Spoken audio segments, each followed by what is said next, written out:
Assalamualaikum, welcome back to my channel YouTube guys. Okay, nak pergi mana ni guys? Hari ni aku memandu. Aku bawa kereta Produk Arus guys. Bini aku ajak jalan malam naik Genting. Kita test power lah. Betul ke Produk Arus ni tak larat nak naik Genting tu sampai atas? Tak ada power ke?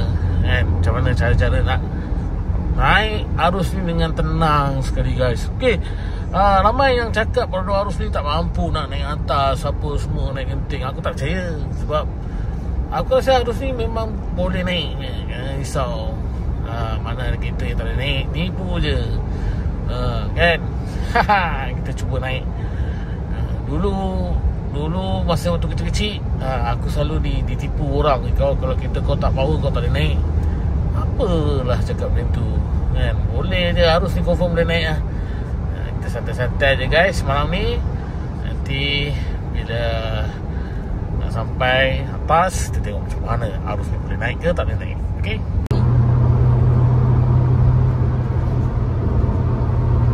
Produk arus ni gagah je naik bukit. Korang ni yang tak tahu bawa kereta ni, bawa arus ni ada cara dia. Memang ini betul ngaum, tapi kita ada cara dia untuk bawa Produk Arus. Korang tengok video ni sampai habis, macam mana saya kendalikan Produk Arus ni nak naik Genting berbanding Produk Beza ke apa kan. Orang kata, banyak yang kata Produk Arus ni tak best naik Genting, naik tempat-tempat tinggi.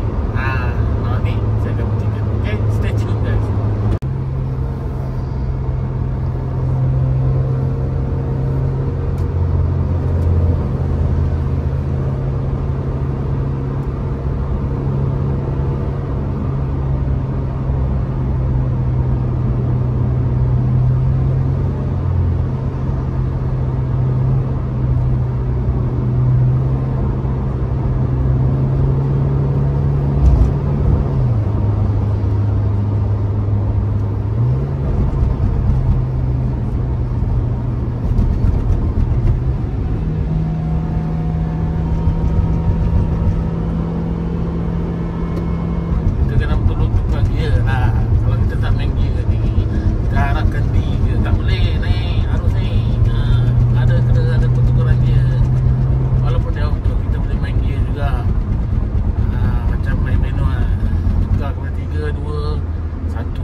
Sekarang kita tengah permulaan naik daripada bawah lagi. Kita maintain saja kelajuan D. Kita maintain saja dekat D tu. Kita tengok macam mana dia boleh naik tak. Senang je naik dia. Okay je, tak ada, tak larat. Cuma aku tak nak bawa laju lagi. Kita maintain kelajuan. Masih di tingkat bawah. Kita akan tengok macam mana kita nak mendaki nanti. Okay, cut.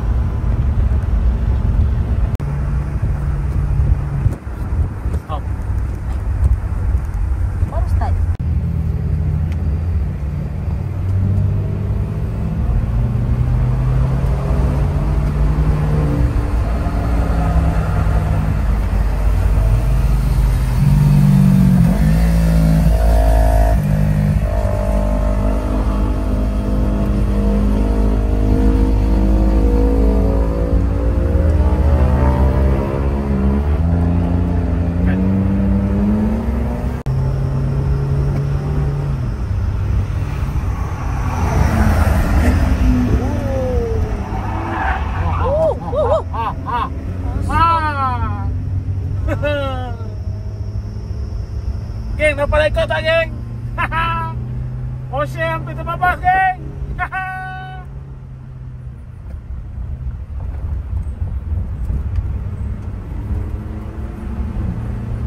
Jangan terlampau suka sangat bawa Porsche geng. Betul-betul.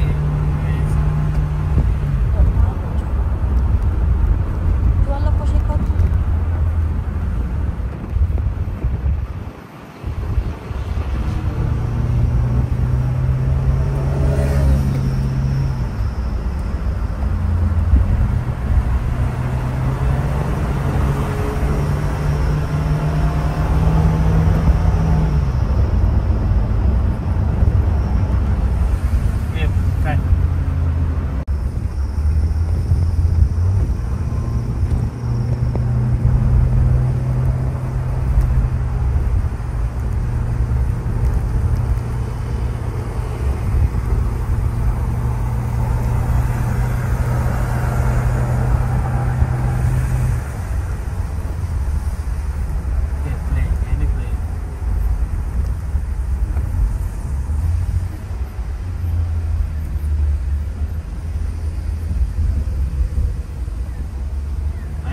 main gear fire.